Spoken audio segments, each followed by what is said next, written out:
Hello everyone, welcome back to the channel. Doctor path lab, largest diagnostic firm India की, उसने भी अपने number present कर दिए हैं। क्विकली एनालाइज करते हैं कि इनके नंबर्स कैसे लग रहे हैं ऑन फेस ऑफ इट। सबसे पहले स्टैंड अलोन नंबर्स को देख लेते हैं एंड देन हम कंसोलिडेटेड नंबर्स को भी देख लेंगे अगर कुछ डिफरेंसेस वहाँ पर आ रहे हैं तो। सबसे पहले रेवेन्यू फ्रॉम ऑपरेशंस को अगर अपन देखें तो 6321, 6996 एंड 5621। सो डेफिनेटली अगर आप यहाँ पे देखोगे तो रेवेन्यू में आपको एक अपटिक नहीं दिखेगा ऑन अ क्वार्टरली बेसिस। अगर आप यहाँ देखोगे तो 10% का आपको यहाँ पर ड्रॉप दिखेगा बिकॉज दिस इज 69 एंड 63। और ईयर ऑन ईयर बेसिस में देखोगे तो 11% का आपको यहाँ पर हाइक दिखेगा। ठीक है, यही नंबर अगर अपन टोटल इनकम को भी इंक्लूड करें तो यही सेम नंबर्स आपको दिखेंगे, अप्रॉक्सीमेटली 5-10% यहाँ पे और 5-10% 10% यहाँ पर। तो अगर अपन रेवेन्यू को इंटरप्रेट करने की कोशिश करें, सो जो इनका मनी डेफिनेटली जो अर्न होता है फ्रॉम अ पेशेंट के डायग्नोस्टिक टेस्ट, वो सारा सीजनैलिटी डिप अगर आप देखोगे तो क्वार्टर ऑन क्वार्टर होना ही चाहिए। जबकि दिस सेट ऑफ कंपनी जो होते हैं, जो डायग्नोस्टिक फर्म्स होते हैं एंड हॉस्पिटल्स में, ये नहीं होना चाहिए। ठीक है, डिमांड लो होना फ्रॉम अ इंडिया पर्सपेक्टिव जहाँ पे इतना बड़ा पॉपुलेशन है, वो डाइजेस्ट करना मुश्किल होता है। either your pricing is going wrong or the competition has taken space in the market। ये दोनों ही मेन फैक्टर होते हैं ऐसी सेट ऑफ कंपनीज के लिए। कूल, कोई बात नहीं। एक्सपेंसेस को देख लेते हैं कि एक्सपेंसेस कैसे जा रहे हैं इस बार। 5055, 5276 एंड 4569। अगर इन नंबर्स को एनालाइज करें तो ये नंबर्स में एक्सपेंसेस में ठीक है, कुछ 4 से 5% का आपको गिरावट यहाँ पर दिख जाएगी, और 4569 से 5055 से अप्रॉक्सीमेटली 10% की गिरावट आपको यहाँ पर भी दिख जाएगी। So this is good.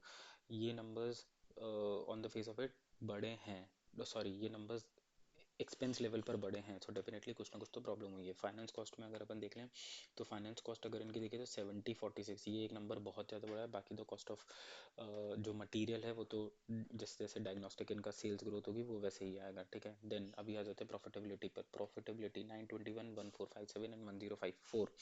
Profitability देखोगे तो 40% से अगर आपको यहाँ पर क्वार्टर ऑन क्वार्टर बेसिस पे डिप दिखेगा, और ईयर ऑन ईयर अगर अपन हम बेसिस लेंगे तो 10 से 12% का डिप आपको यहाँ पर दिख जाएगा। तो this quarter comparatively this quarter was not good, ऐसा मुझे लग रहा है। This is not a good quarter for a diagnostic firm company. ठीक है, अभी इनका देख लेते हैं कि इनका कंसोलिडेटेड नंबर्स कैसे हैं।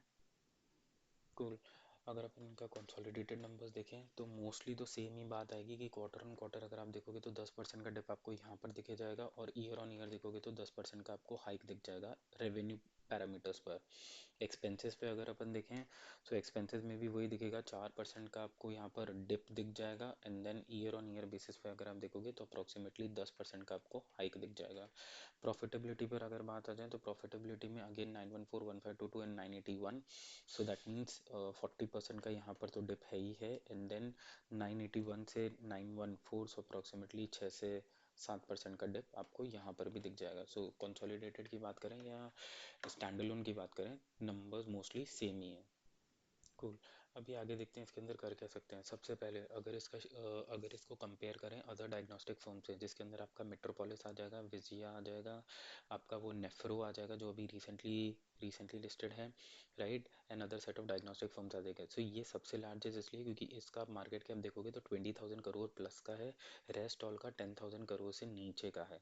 ठीक है, ये एक प्रॉब्लम आ जाएगी। सेकेंड, स्टिफ कंपटीशन का बहुत प्रॉब्लम आएगा, इनसे तो है ही है, अलोंग साइड अभी जो हॉस्पिटल्स होते हैं वो सब भी ये चीज़ इन हाउस करने लगे, they are not going to outsource, वो इन हाउस करने लगे हैं। ठीक है, तो ये एक, इसीलिए इस स्पेस में बहुत ज़्यादा कंपटीशन है, बहुत ही कट थ्रोट कंपटीशन है, और न्यू प्लेयर्स और ज़्यादा से ज़्यादा आते जा रहे हैं। करना क्या है, ठीक है, सबसे पहले अगर आप इसका शेयर प्राइस एनालाइज करोगे तो अप्रॉक्सीमेटली ये 1400 के आसपास कुछ ट्रेड हो रहा है। ठीक है, इसका जो पीई है वो कंपेरेटिवली लेस मिलेगा आपको, 20 से 25 के बीच में मिलेगा, एज कम्पेयर टू आपके ये जो दूसरे प्लेयर्स हैं इनका पी 70 के आसपास आपको मिलेगा। ठीक है, ये बात आप ध्यान रखना। तो कंपैरिजन में तो चीप वैल्यूएशंस में है। ठीक है, अगर आपको डायग्नोस्टिक रखना है तो आप डेफिनेटली रख सकते हो, बट मेरे हिसाब से ये अक्यूमुलेशन ऑन डिप वाली स्ट्रैटेजी इसमें रखी है, to be very frank with you, क्योंकि कंपटीशन बहुत ज़्यादा है एज कम्पेयर टू आपके दूसरे सेट ऑफ बिजनेस में। ठीक है, रोज़ कोई ना कोई नया आ रहा है, एग्जिस्टिंग जो हॉस्पिटल है वो इन हाउस करके अपना प्रॉफिट इंटरनली ही रखना चाहते हैं। सो कपल ऑफ फैक्टर्स है पूरी डायग्नोस्टिक स्पेस में जो आपको ध्यान रखना पड़ेगा इन्वेस्टिंग करने के लिए। मेरे हिसाब से सिर्फ अक्यूमुलेशन ऑन डिप ही रखिए। अगर इसको 1400 से नीचे गिरा गिरा कर 1200 पे लाया जाता है तो फिर इसमें एक पोजीशन आप बना सकते हैं, बट उसके पहले तो डेफिनेटली नहीं, क्योंकि प्रॉफिट तो हिट हुए ही हैं, चाहे आप क्वार्टर क्वार्टर बेसिस ले लो, और रेवेन्यू भी हिट है चाहे आप क्वार्टर क्वार्टर बेसिस ले लो. So hope you like this video. Please like and subscribe.